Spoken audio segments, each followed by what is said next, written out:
Come out to the coast. We'll get together. We'll have a few laughs. Merry Christmas, watchers. Today's episode is our season finale, and we wanted to send you off into the Christmas holiday with quite possibly the greatest Christmas movie of all time. The arguments over whether or not it's even a Christmas movie at all have ended many a friendship on social media, and I'm sure made for some drag-out, knockdown fights at family gatherings. So in the salty spirit of old St. Bruce, let the bullets fly and the windows shatter as we break down 1988's legendary holiday epic, Die Hard. Yippee-ki-yay, mother...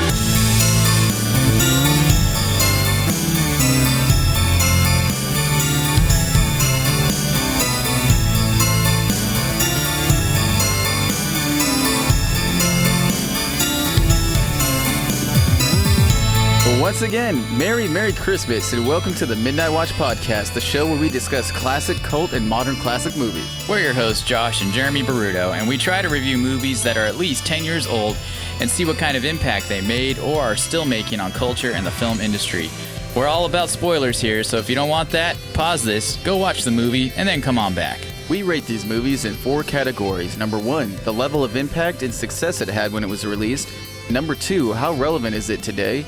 Number 3, our own personal enjoyment of this movie. And number 4, is it a midnight watch? Well, everyone, once again, we have brought back Jake, our illustrious sound engineer, director, producer, sound producer. I'm not a director. No, that's true. I want no part of that. Back by popular demand. But no, it's super cool having you here, Jake. You're very much a part of the show, even though it's background normally, so you're not even really a guest today. We just have the full crew today. Glad to be here. On the mic. So let's see, jumping into this about a little bit of Christmas traditions real quick. Do you guys have any specific Christmas movies that are like must watches that you have to watch every year? Go for it, Jake. I don't really know if I have Christmas movies per se, but I know I have watched a lot of Star Wars during this time of year. I mean, is that throughout like my life? Is that specifically something that you go to every time for Christmas? Probably stuff like that, yeah. Star Wars or something fantasy based. That makes sense. My wife and I actually, we tend to watch the Lord of the Rings trilogy almost every Christmas. Right, that would That's go cool. right in there with it too. Like usually non-Christmassy stuff, but probably if I'm with my family, then I guess it'd be, some Hallmark movie. That would be very Christmassy. Dude, our dad loves the Hallmark movies. Yeah, it's I know all about it. Can't get enough of them. What about you, Josh?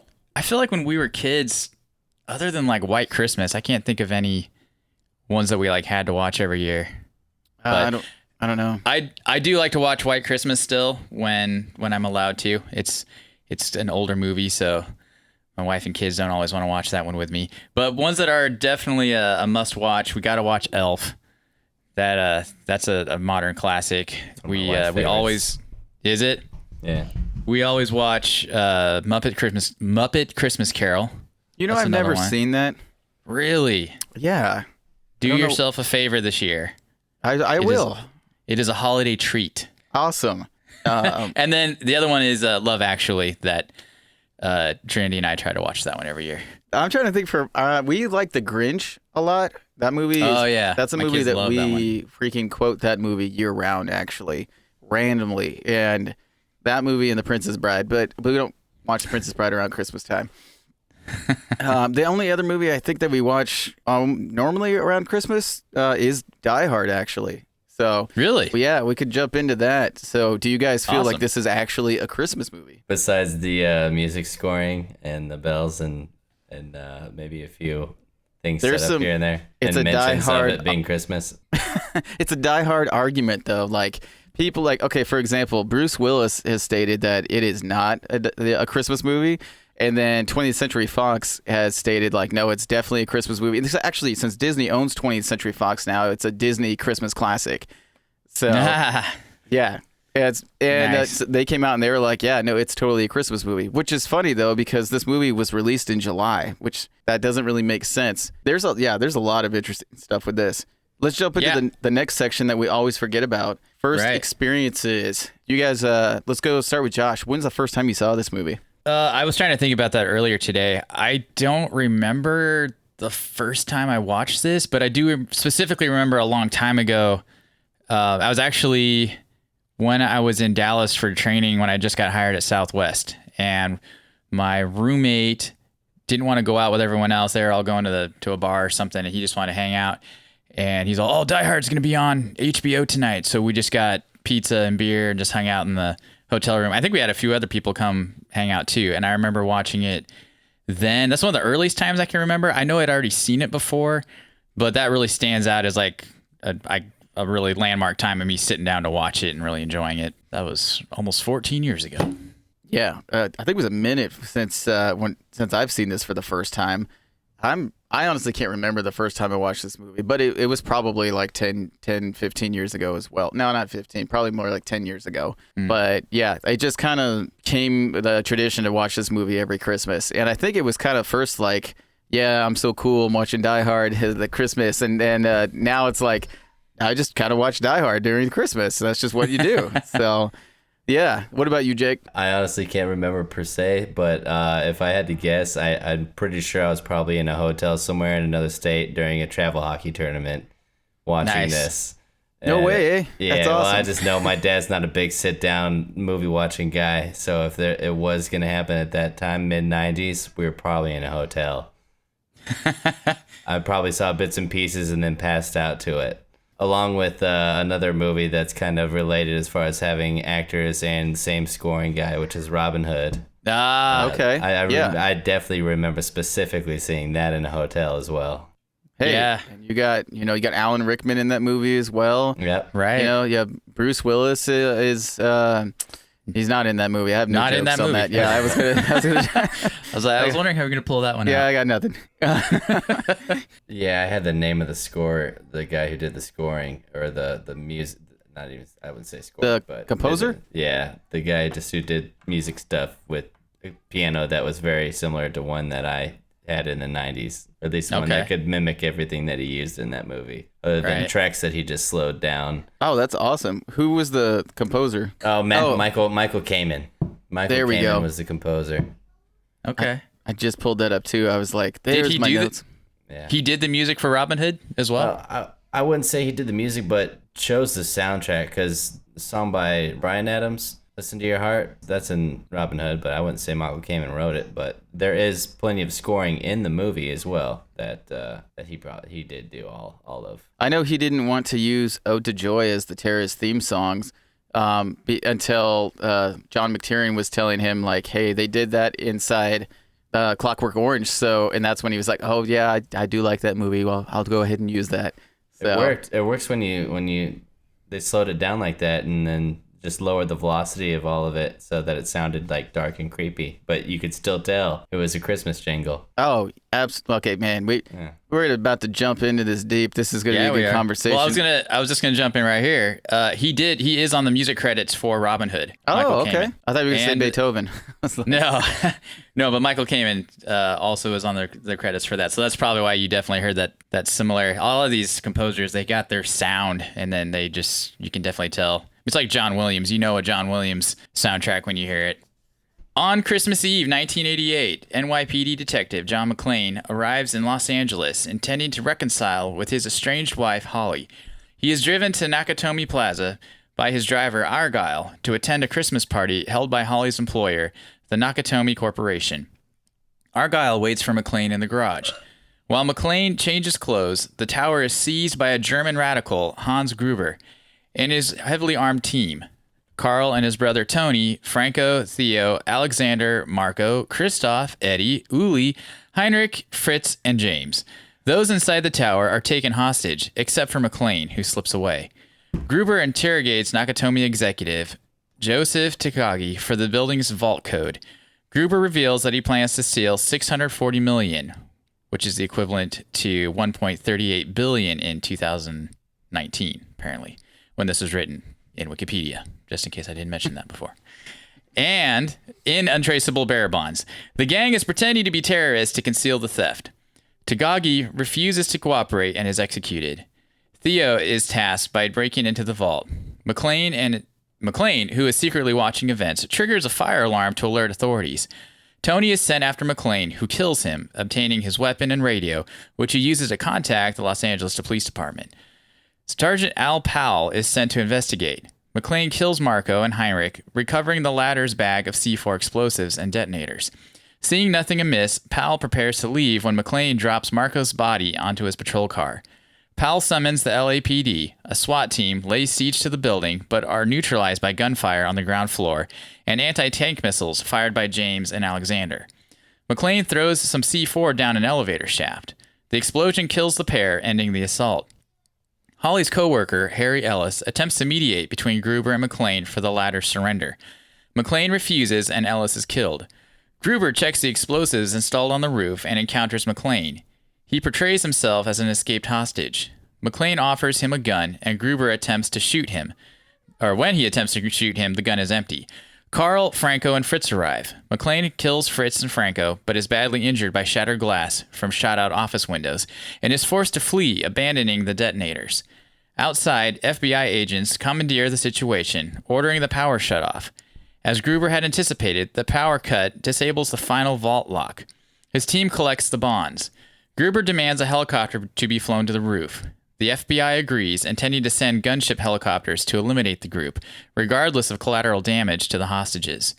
A despondent McClane contacts Powell. He tells McClane that he accidentally shot a child once while on patrol and has not used his gun since. McClane realizes Gruber intends to detonate the rooftop, killing the hostages and the FBI agents to fake his team's deaths. Carl confronts McClane and they fight. Gruber sees a news report by reporter Richard Thornburg on McClane's children and deduces that he is Holly's husband. The hostages are escorted to the roof. Gruber keeps Holly with him. During the long fight, McClane seemingly kills Carl. He kills Uli and rescues the hostages just before Gruber detonates the roof, destroying the FBI helicopters. Meanwhile, Theo retrieves their getaway vehicle from the parking garage, but is neutralized by Argyle, who's been following the events on his radio. A weary and battered McClane finds Holly with Gruber and his remaining men, Eddie and Christoph. After knocking Christoph unconscious, McClane confronts Gruber and is ordered to surrender his machine gun. McClane does this to spare Holly, but distracts Gruber and Eddie by laughing and grabs a concealed pistol taped to his back that contains 2 bullets. McClane wounds Gruber and kills Eddie. Gruber crashes through a window but grabs onto Holly's wrist. He makes a last-ditch attempt to kill the pair, but McClane unclasps Holly's wristwatch, and Gruber falls to his death on the street below. Outside, McClane and Holly meet Powell. Carl emerges and attempts to shoot McClane, but is killed by Powell. Thornburg arrives and tries to interview McClane, but Holly punches him. Argyle crashes through the parking garage door in the limo and leaves the area with McClane and Holly. All right. All right. So, let me drop some facts real quick. This was directed by John Mctiernan. The score, as we were talking before, is by Michael Kamen. It was based off the novel by Richard Thorpe, which is the novel is actually called Nothing Lasts Forever. That sounds like a James Bond movie. Yeah, it does. The cinematographer is Jan de Bont, which actually he also directed Speed. Jan de Bont became a director and directed Speed, Twister, The Haunting, Cujo. And then, let's see, the budget was $28 million, and the box office was $140.7 million. So that made some serious money right there. And let's see, the cast. We've got Bruce Willis, Alan Rickman, Bonnie Bedelia, Reginald VelJohnson, William Atherton, Alexander Godunov. We also have Paul Gleason and DeVoe White. I think I said that right. Anyways, we got a lot of really good actors in this movie. Right before I rewatched this, the guy who plays Carl, Alexander Goodenough, I just watched that Tom Hanks movie, The Money Pit. Okay. Have you guys seen that movie? I haven't, but I know what you're talking about. He's the love interest, or like the love interest against Tom Hanks in that movie. And he's freaking hilarious, actually, because he's such a douchebag. So, because this is the only other movie I've seen him in, and I was like, this guy's really funny. That's really? Well, yeah. You know what he's most famous for, though, right? Apparently not. What's that? Family Matters. You know, with Urkel? He was talking about Alexander Goodenough, Carl. Oh, my bad. Yeah, not Carl Winslow. I was waiting to jump in and be like, my man is Carl Winslow from Family Matters. I grew up watching it. He was amazing. I didn't even know he was in it. I was like, maybe this guy was the neighbor? I don't know. I was apparently not listening to you and really looking at my notes. Yeah, no, when you said Carl, I was like, oh. Oh no. But then Sorry, I man. saw right on the notes. It's like, oh, he's talking about this Alexander Goodenough guy. Yep. Nope. Sorry. No, you're talking about Sergeant Al Powell. Yeah, Reginald Vell Johnson. Yeah, that guy was really good in this. I also loved his little thing where he's like, I shot a kid, so I can't do violence. And how does he redeem himself? By blowing away somebody with a gun. So violence is the answer. I just love how good they were able to make you feel bad for him as the cop. And like, Yeah. today I just felt like, oh, you shot a kid, dude? Like, Oh yeah. take your badge, dude. Like, you're done. Right. It's like in this movie, it's like, no, dude, you're gonna get your comeback today. I was gonna say, because I mean, We're rooting whether or for not you.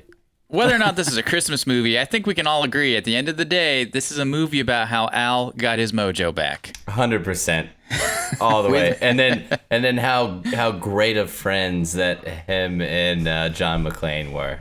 Right. Oh yeah. At the end, they were like best friends. Right. You know, that is one thing that they really dropped the ball on. Is he should have been in at least some of the sequels. Yeah, I don't know why. I wonder why they didn't. I mean, maybe he just didn't want to be in it or something. Because you think that's a surefire thing. They finished it off with a really good vibe between them too, so they could have totally done that. Yeah. I don't know. When That's was Family such good Matters? chemistry. When was Family Matters recorded? Was that like after this movie? It was That's- it was after. It was 96, 98. It might have been maybe scheduling conflicts because sometimes that happens. Okay, Right. Family Matters was right after that, from 1989 to 1998. Yeah. So Yeah. that might have been actually the case then, because I know like Tom Selleck was supposed to be the original Indiana Jones, but he couldn't do it because he was in Magnum Magnum PI. PI. It Right. honestly just seems like they literally took his character from this movie and then made Yeah. a whole family behind it. Right. Like, because Yeah, when, just- when I saw him in this movie, that's what I thought right away. I was like, dude, did they just like carry on the show right after this? From the movie. Yeah. And now he's just Carl Winslow, Right. loving family man guy with, stuff going on in his house. Right. And really, his unborn son in the movie was Eddie, his son on the point. show. On point. And they moved to Chicago. They did. And raised his He family. said, I'm done with LA, guys. I bet After what what they had to happened, do. Right. We're going They probably home. had to do witness protection, and that's why they changed his name and then moved to Chicago. That's it. Oh, there you go. That's it. Yeah. The one guy I wanted to shout out to is he's one of the thugs in this movie. His name's Ao Leong. He's the Chinese Yes. guy with the long hair. Every Yeah. time I see him, I'm like, dude, I've seen that guy in like every action movie from the 90s. Who is this guy? Yeah. And he was in Big Trouble in Little China, Lethal Weapon, of course, Die Hard, They Live, Bill and Ted's Excellent Adventure, Black Rain, Escape from L.A., The Replacement Killers, Godzilla, just to name a few. This guy is in a ton of movies. He's kind of like Danny Trejo, where he's like in a ton of films, and you're like, I always Right. recognize that guy, but for a long time, I didn't know his name. Yeah. Well, he never really has. I don't even know that he has many speaking roles. He's always just like thug number one. Just he's just You're number one. he's just like, one of the main guys in the crew, but he doesn't really have, that I'm aware of, a lot of lines usually, but he just so recognizable. He's got like a huge fan club too, because Yeah. we're not alone in seeing him in all these other movies. Right. I was just like, who is this guy? This guy is freaking awesome. Anybody that can be that bald and rock long hair like that, I mean, that's props. Mad respect. I can't do it.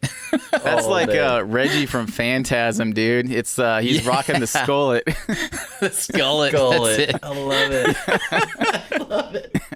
I have to say he pulls it off a lot better though than Reggie. Reggie always looked bad, but we didn't care. Let's jump into some trivia. This Yeah. was Hit it us. actually was filmed almost entirely on location in the 20th Century Fox headquarters. Actually, while they were building it, the Nakatomi Plaza, they were building it, so the company charged itself for rent for the use of the unfinished building, which is wow. that's pretty awesome. Yeah. Let's see, what else do we got here? Oh, the thing I thought was really cool that they do not do this in a lot of movies, even back then.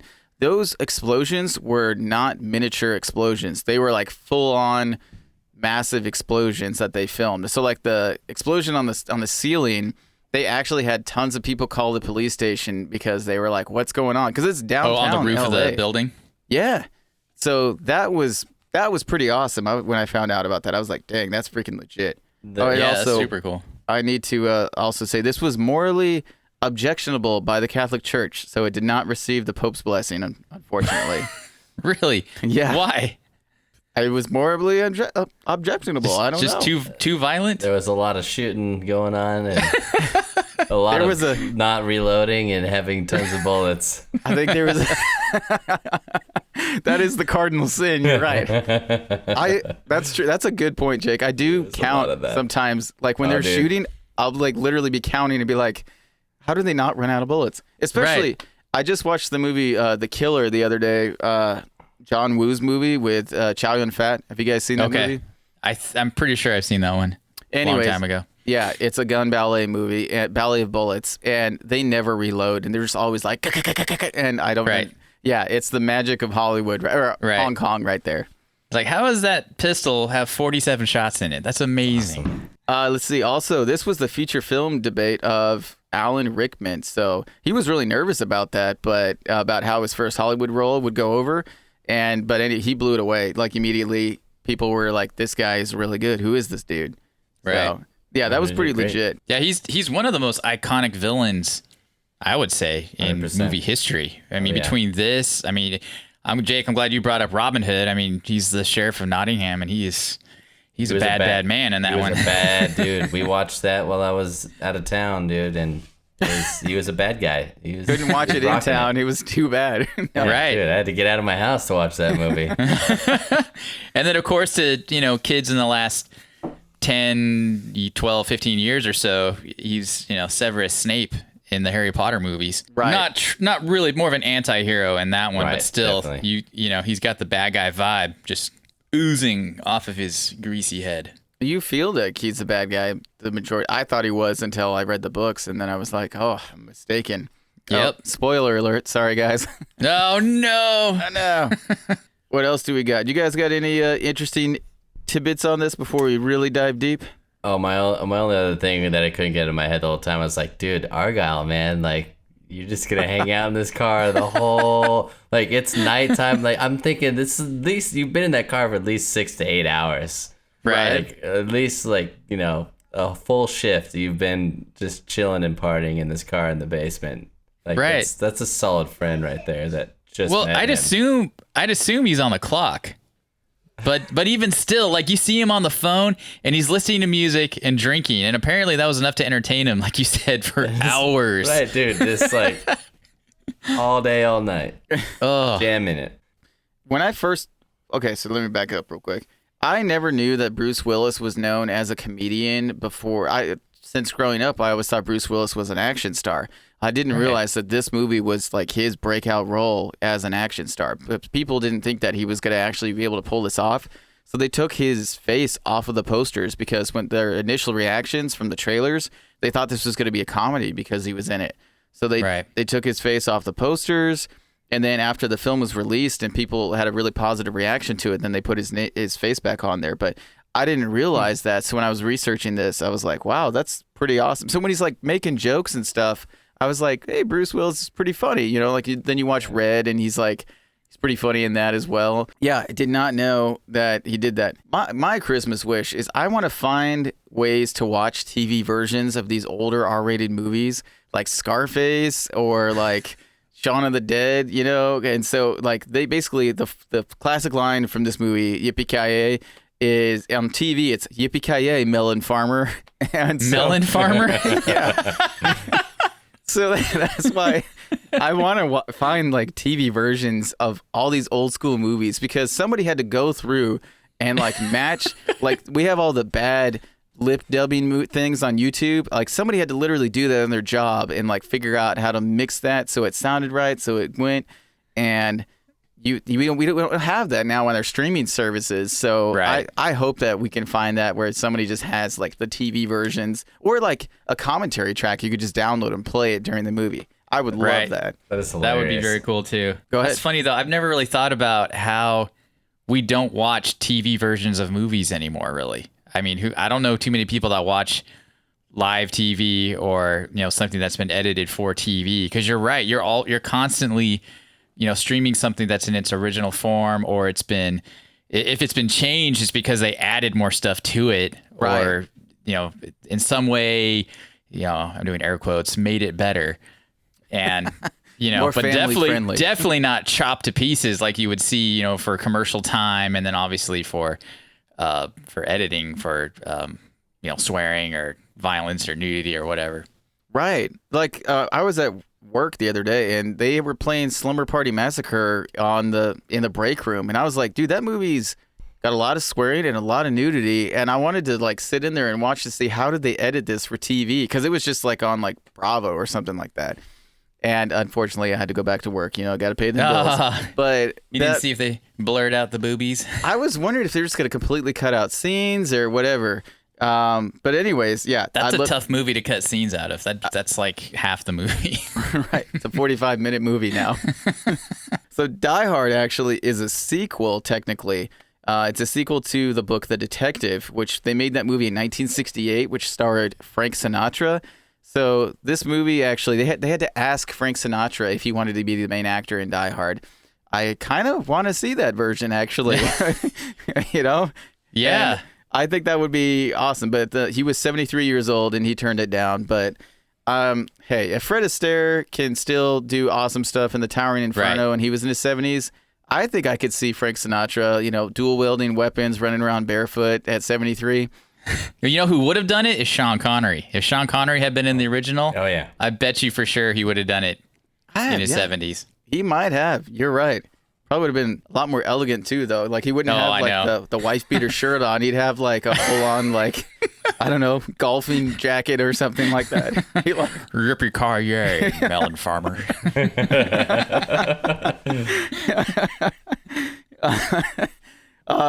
Yeah. So let's see what else we got here. Oh yeah, Bruce Willis actually rode the elevator in that one scene when he's riding it on the top. So really, yeah, that was pretty legit. My favorite part of this movie, though, is when the elevator door opens and the guy's there and he's dead and his shirt says, "Now I have a machine gun." Like, oh yeah, that is my favorite part of the whole movie right there, because it's just like, dude, like this just got real. Like that. If this was a horror movie, you see it from somebody else's perspective. Like, right. That's scary right there. Right. That was freaking legit. That's actually kind of interesting. It's almost like if you were to look at it from, say, the movie was from the terrorist perspective. Bruce Willis is totally, like John Wick. He's like Baba Yaga. Yeah, John Wick. Yeah, he's totally like the boogeyman who's just, taking them out bit by bit and just, ruining all their plans. As he did. Which he did, right? But you don't think about it from their perspective. You're just thinking he's, he's the good guy. But what if he wasn't? What if he was the bad guy? You know what I found was interesting in this is John Mctiernan had directed a lot of like big 80s action movies with like Arnold Schwarzenegger and other people. And this was actually supposed to be a sequel to Commando with Arnold Schwarzenegger. But then John Mctiernan was tired of like that type of Rambo characters. And so they rewrote the films for somebody to be more of a normal action hero. And it was interesting because this is an action movie that Bruce Willis gets like cut up in this. He gets hurt real bad. Like he makes dumb decisions, but not dumb decisions, I should say. He makes human decisions. He's imperfect. And he's a very damaged personality, which makes you like him more instead of just like Arnold Schwarzenegger just coming in and blowing everybody away, which... I mean, don't get me wrong. I love Arnold, but... Yeah, well, it's not a dig on that. It's just, it's like watching Superman come through, and you know, that's the rules. Superman's going to win. He's the biggest and the best. And here you have this other guy who's he's scrappy more than anything. I remember feeling that through the whole movie where I was just like, dude, he's very human and very vulnerable and could be easily compromised as far as, a lot of movies today or, just movies where you see... untouchable hero, and they're just like that the whole time. This dude was just barely scraping by to get by almost the whole time. Yeah, and he's literally making it each time. He's literally winging it almost. Everything he does. Like I felt that in his anger, and that was another thing that really got me in movies from that time to now, where like I felt like he was just off the cuff swearing a lot and just expressing himself. You know. There was no script. It seemed like he was just getting mad and then starting throwing the chair at the window. Right. Like, I was like, I feel like if it was really happening, you'd react like that. You'd just be like, Right. bang, throw the chair out and hit the car. Like, you don't even care if you messed the car up. Like, just someone notice me. Someone notice. Yeah, it's very reactionary in a very realistically human way. I definitely agree. And like the tension is there, I believe, because he's so vulnerable. And you see him, like the one-liners work because you can clearly tell he's not trying to be cool. He's trying to calm himself down because this is a bad situation that he's in. He's not there by choice. He would not want to be there, period. And so it works really well. I got to say, like, he could have died at some time during this movie. And then like the spotlight would have gone to Reginald Vell Johnson. He would have had to storm the movie with that. That would have been pretty entertaining as well. So I didn't realize that this was the movie where Yippee-Ki-Yay came from. So when I saw that part, I was like, oh.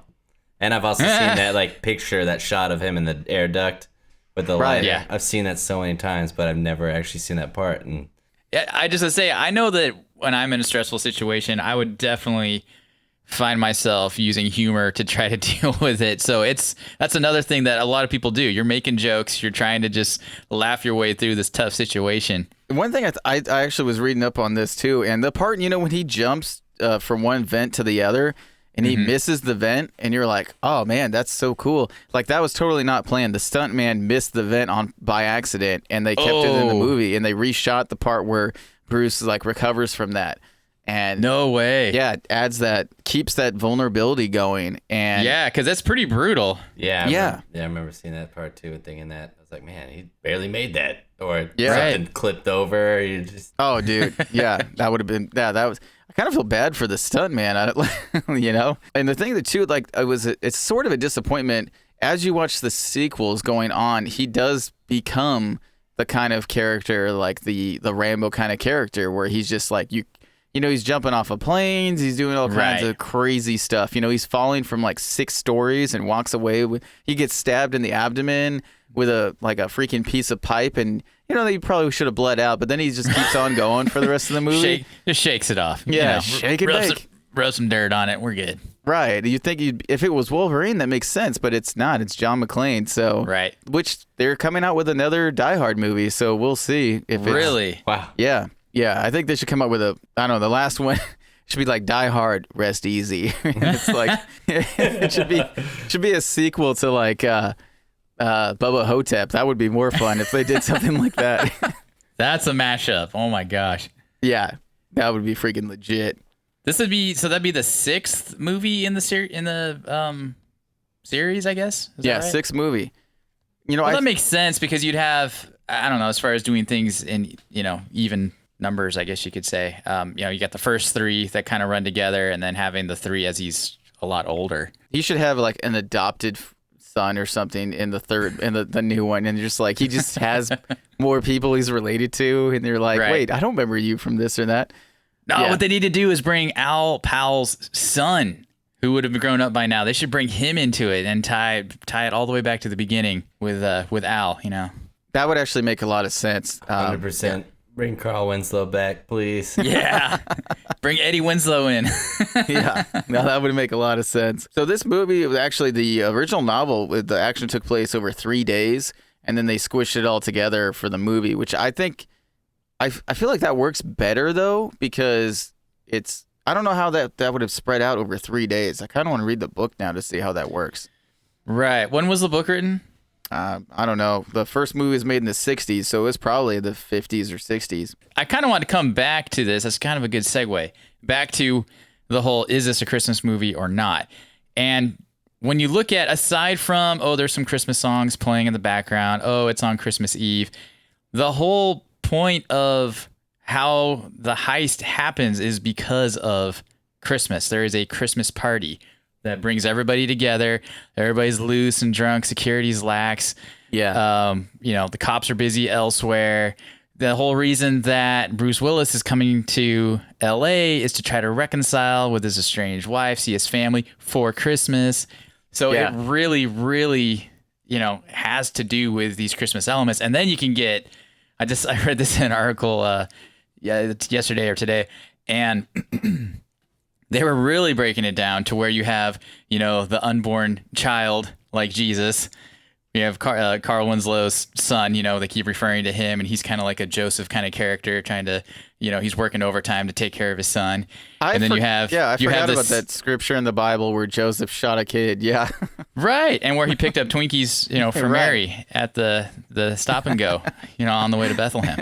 Yeah. But yeah, you can get really into it that way. But as far as like how the story, is really built around, it really only works because of the Christmas element to it. And that's all I want. That's all I want to say about it. Yeah, I mean, I viewed this movie as a Christmas movie because I feel like actually this is a good point to bring up too. I feel like there should be rules on what defines a Christmas movie and what is not a Christmas movie. Sure. And like, for example, if Christmas is in the movie, like for example, Harry Potter and the Goblet of Fire, is that a Christmas movie? Like, I don't think so, because it's just like the movie takes place over a year, and so it's not just around Christmas. This movie takes place in Christmas Eve, and then right. like he's there for Christmas to see his kids for Christmas. Right. So I feel like this movie does actually work as a Christmas movie. Yeah, we definitely like to make our excuses about, there was, a picture of Santa in it. It's a Christmas movie. We love our excuses to, to watch a movie other than your standards, right. Historical standards. But yeah, I think this is, I love the argument for that this is a Christmas movie. What were you going to say, Jake? For me, if Christmas is mentioned and you see trees and lights and then someone's flying on a plane, that's like so relevant to my life. And flying to see family every Christmas. So yes, that just right off the bat makes me feel like it's a Christmas movie. Regardless of if it turns into a huge action film. Well, and the second movie takes place in an airport, which we should save that one for like next year if right. Totally do Die Hard too. Do Die Hard every year. Dude, I wish that they kept going. Like every Die Hard movie happens at Christmas. That would be hilarious if that would have been kind of fun. Because they did do the 4th of July with the fourth one, and then in Russia, I don't know if never mind. When Josh mentioned Twinkies, I remember watching that part and thinking, like, did they really have to put this in the movie? And he's sitting there and he's like, what's even in these things? It's like sugar, rich flour, partially hydrogenated vegetable oil, polysorbate 60, yellow dye number 5, just everything a growing boy needs. Like,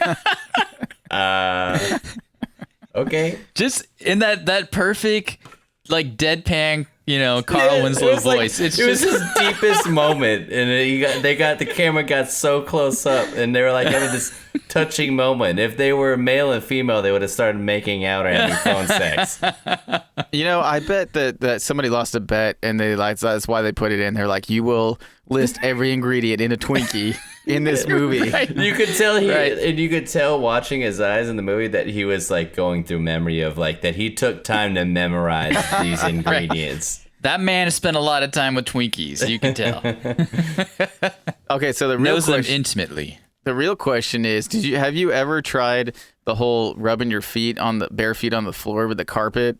You guys ever tried that? Not on carpet, but Nikola Tesla used to curl his feet up at the end of the night while he's in bed. So I've done that a lot, just thinking about like, I want to be a smart guy. So I'll curl my toes up at the end of the night. No, he said to do it, so I'll do it. So when the dude mentioned it right off the bat in the movie, I started thinking about it, and then I literally started curling my toes on the floor. You're like, oh yeah, that take, I don't know, what is it, take away the jet lag? Is that what he said it was about? I'm assuming he didn't really refer exactly what it was. I don't think he did, because I think he just says like worth it. Right, and he's just like, I've been doing this for however many years, 7 years or something like that, and I'm assuming, I guess that's because of the jet lag, which is why you're doing it. But it seemed like Bruce Willis's character John was more just fear of heights and being in planes, so I don't know how that's relevant to right. Curing jet lag. Right. So it confused me a little bit. I will say this though, like actually going barefoot and then rubbing your feet on the ground slowly is actually a grounding technique that helps you to relax. Oh, yep, you're right. So if you actually like go outside barefoot and you just like stand in the grass and like slowly move your feet, just really focusing on the feeling, then it kind of helps ground you and relaxes you. So maybe that's why they did it. I don't know. maybe that guy was on cocaine. We don't know. We know the other guy. Or maybe they just needed to have some kind of build up to why Bruce Willis's character wasn't gonna have shoes on the rest of the movie. For the rest of them, yeah, because obviously the broken glass scene. Yeah, he took him off. Super he impactful. Took him off right before the bad guys showed up. He's chilling in her office room and he's just rubbing his feet. He's like, oh, yeah. Dude, I like that too. Actually, from that moment on, he never had shoes on again. Right. Yeah. I like that scene though too, where he's like, after he kills somebody, then he's like checks their shoe size to see if it fits, and it doesn't. And he's always like, I wanted that to keep happening with other guys he killed, and it didn't happen. But I was like, dude, try this guy's shoes on now. Right. Maybe one of those them will fit. has to fit. that would have been awesome if like the guy at the end that freaking Reggie shoots, like he like takes his shoes off and he's like, there's the pair. Yeah. Oh, dude, that would have been dying. It would have been amazing. He'd be like, Merry Christmas. Yeah, Merry Christmas, dude. That would have been great. Yeah. Dude, this is awesome too. So the firearms in this movie, like most of the time what they would do is they would actually like modify real firearms, so they would shoot blanks off. But they wanted, John Mctiernan actually wanted this movie to be more realistic, so they had bigger blanks made so that you could see the muzzle fire. Oh, wow. And and apparently those were way louder than the regular blanks. So in the movie, you could see Alan Rickman like jerk a couple times when people shoot because it's so loud that he jerks from the sound.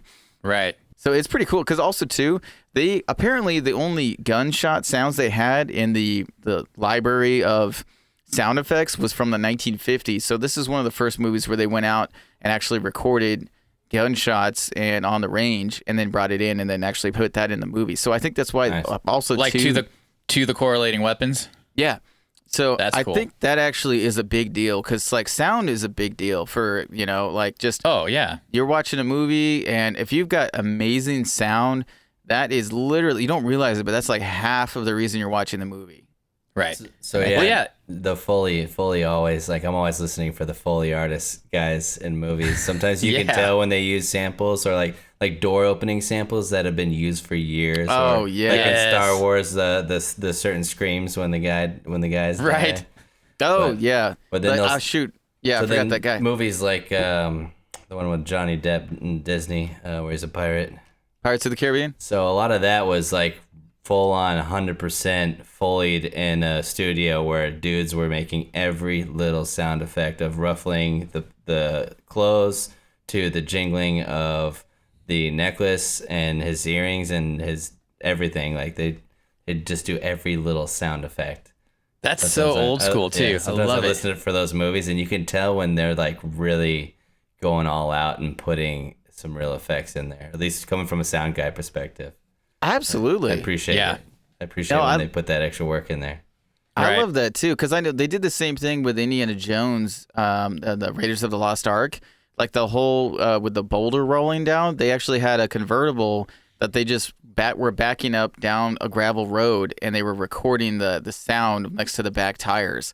And then and then for example, the gun that he has, I forgot the name of the gun, but it has a smaller sound, so they actually picked a bigger weapon to put over his sound when he shoots the gun, so it sounds more meaty. And yeah, so I love it when they start doing new things. Like for example, going back to we need to review the first Star Wars movie sometime. It's such a landmark film, but like truly. But the fact that before that Star Wars movie, there was no laser sound, and so like somebody heard. Like they were hearing somebody banging on a wire, and they were like, "Oh, that sounds cool." Then so that became the laser sound, and so yeah, so sound effects will make or break a movie. Well, just like we were talking about the last episode we did, Texas Chainsaw Massacre, the most of the soundtrack, if you can call it that, the audio track, we'll say, is just sound effects or just the sounds you would hear from a slaughterhouse. And so having that play in the background nonstop, it made you so tense, regardless of what you were seeing. It was just grating, and that's so brilliant. So yeah, kudos to all the professional Foley men and women out there, and it's a real job. Just raising the bar on sound effects for sure. So, but one thing I want to talk about is I was super impressed with the pacing of this movie because it is a long movie, but it's an amazing ride. I mean, the scenes don't last too long. The action is paced really well. Obviously, most of the shots are really interesting. So it keeps you going. Like I didn't feel like there was any lag or drag for the most part. I stayed hung up in it for the whole movie, man. I was enjoying it. And I honestly didn't think I was going to enjoy this movie that much. And I thoroughly enjoyed it. It was great. It was nostalgic. It was fun. I love Bruce Willis, so that was a win. When's the last time you've seen it since reviewing or watching it again for this for the podcast? Probably the single digits. Wow. 8 or 9. Wow. There we go. See, bringing a little bit more Christmas cheer to you. So there you go. Awesome. Yeah, this one, it's funny because whenever I would think of this movie, I would think of it as being a 90s movie for whatever reason. I don't know why, and maybe it's just because how decade to decade you see the end of a decade bleeds into the beginning of the next one a little bit, and maybe that's why. But to me, I always felt like this is like the quintessential 90s action movie. Though I think we said that about The Rock a few episodes ago.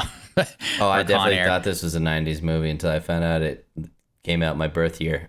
Yeah. For me, I think it was because of the video games. Like they had the Die Hard trilogy that was released in the 90s. And then, all those arcade games. And I think that might have been the case because Die Hard with a Vengeance, for some reason, like I kept seeing pictures of that one, and that's a 90s movie. Well, it's kind of like when we were talking about Terminator a while back, and I would always kind of assume that a lot of the quotes that were from Terminator were actually in Terminator 2, but I remember more as a kid because that Terminator came out in '84, so I was 4 years old, so I didn't know what Terminator was. But when Terminator 2 came out in the late '80s, that was a big deal. I was very aware of that, so they just kind of bled together. And it's so amazing. I see what you mean, where the newest movie in a franchise, when you're a kid or the first time you see something, you might associate everything having to do with that movie. It's amazing how memory works, where it just kind of bleeds together sometimes. We should probably start wrapping up for our Christmas special here. So let's go into the final thoughts on this one. What do you guys think the budget? So budget was $28 million and it made $140 million. Do you think that it hit the mark when it came out? Yes, I definitely do. I give it an A. Yeah, same. I agree. So we got A across the boards there. And do you think that it's relevant today? Yeah, it's definitely relevant as a classic. But I mean, man, it's such a solid action movie. Like it's. I mean, other than like what people are wearing, maybe it's the pacing, everything else. I think still holds up even with today's action movies for the most part. I mean, maybe not. I mean, it's not John Wick. But as far as like the stylized, like, hand-to-hand combat, and stuff like that. But just as far as like your basic action movie, I think it totally holds up. So that being said, I mean, it's an old movie. Right. But I mean, you say Die Hard, people know what it is. Right. Yeah, Josh and I were discussing before the show, actually, if we should do the synopsis way earlier or we should talk about it a little bit and then do the synopsis. And I was like, it's Die Hard. Like, who doesn't know this movie or have heard of it or whatnot, So, yeah, you're absolutely right. It's just like, I agree. I think it's a classic. Is it still relevant today besides it being a staple of action movies? Kind of changes the game with action movies. I want to say yes, it's still relevant because people still talk about it around Christmas. Like every year you hear Die Hard comes up. So I'm going to give it a B for relevancy, which is kind of funny that like, even if you don't think it's a Christmas movie, you still talk about it at Christmas because somebody's like, "Hey, it's Christmas movie." Somebody's gonna bring it up, like, "Hey, shut up, Lloyd." But anyways, yeah. So, like that, I think it. Yeah, I give it a B. What about you, Jake? I give it a B as well. I'm with you on that. And let's round it out with 3 Bs. There we go. Personal enjoyment. Let's start on the opposite. Jake, what was your personal enjoyment of this movie? Oh, definitely an A. Definitely. Considering that I was expecting to feel a C out of it, and after Carl Winslow came to the story, I was like, "This is great. I love this. Yeah. I'm having so much fun."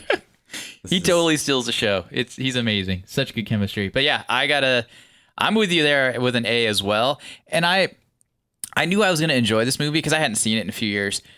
But I was surprised, kind of like you, Jake, just how much I enjoyed it. I mean, when it was over, I'm just like, dude, heck yeah. This movie's awesome. For me, I think I'm going to have to give it an A too, because unlike you hosers, I actually watch this movie every year. Every year, and it's still an A. Dang, that's a solid A right there. It is very solid. It's legit. Yeah, no, this movie is so much fun. It's fun too, because every now and then you run across somebody who actually hasn't seen it, and you're like, oh, you haven't seen this Christmas movie? And then they go in watching it, expecting it to be a little bit more focused about Christmas. And I mean, it's about family, and so that's really important. Right. So yeah, definitely give it an A. And all right, what about Midnight Watch? What do you guys think? Definitely. Yep, me too. I think any part of this movie, when it comes on, you're finishing the movie. Man, there we go. Yeah. Midnight Watch, not across the board. I don't feel like I actually I watch this movie every year, but it's not a midnight watch for me though. And I think it's just because I don't know. You just seen it. You've seen it too much. Probably. Maybe it's the case. Yeah, like White Christmas is a midnight. No, I'm just kidding. It's not a midnight watch either. But that could be the case. It's just like it's a Christmas staple. So if I see it like some other time during the year, I don't think that I would be like, oh man, I need to finish this movie. But yeah, no, totally give it an A otherwise. Absolutely. Any other thoughts before we wrap up this episode? I think I'm good. Nope. All right. Well, thank you guys so much for listening. If you want to check out this movie, I own this movie. Where do you guys, when did you see it? I wish I owned this movie. I don't know why I don't own this movie, but I rented it on Amazon, I think. Yeah, I watched it for free on Amazon. I guess I have like an HBO thing set up. Didn't nice. even know it. Yeah, I picked this up on man. That was another surprise gift for you right there. Like watched it for free. It was an A. There you go. I bought this movie actually on Black Friday for like $2, so that totally worked out pretty good for me. So there we go. Special thanks to our sound producer, Jake. Thank you. And thanks for being in front of the mic with us again. This is awesome because you're like we were saying, you're not a guest. You're part of the show. You're normally just in the back. I have fun doing it, guys. It's been a good ride. Sweet. Yeah, we would definitely want to get you out in front of the mic with us again. Yeah, we really appreciate it. Your check will arrive in the mail later this week. Why are you laughing? No. Just don't cash it right away. Yeah, don't cash it till March, at least March. Anyways, thank you guys. If you enjoyed this episode, we'd love it if you shared it with anybody. Share it. Share it, please. Please share it. Yeah, guys, please subscribe. If you're listening on Apple Podcast, we'd love some reviews, anything, just a short line or two. 5-star rating would be very helpful. You can check us out on I was gonna say Instagram. You can check us out on Instagram and Facebook, but what I meant to say was Stitcher and Spotify and just about anywhere else. You can also email us at themidnightwatchpodcast@gmail.com. But this is this is it. This is our 25th episode. It's the season finale. Yes, the crescendo of the year. The Christmas special. Yes, this is the Christmas special for all of you British people out there. No, we actually also too. We are on Audible. Man, we're bona fide. Oh, right. We're on Audible now. Yeah, you'd be like, hey, do you listen to that podcast? They're on Audible. Oh, I should check that out. That's good. What's it about? Oh, you just check it out. Click on every episode. Right. You don't have to listen to it. Just click on the episodes. Hey, speaking of that, so we're taking the rest of the year off. Yes. And we'll be back in January. So during that time, while you're bored between shopping for presents, which probably a lot of people are doing that online this year, but when you need to distract yourself from that, go listen to some old episodes. Like we're saying, there's 25 of them. So pick something you haven't heard, work your way through the backlog. That would be awesome.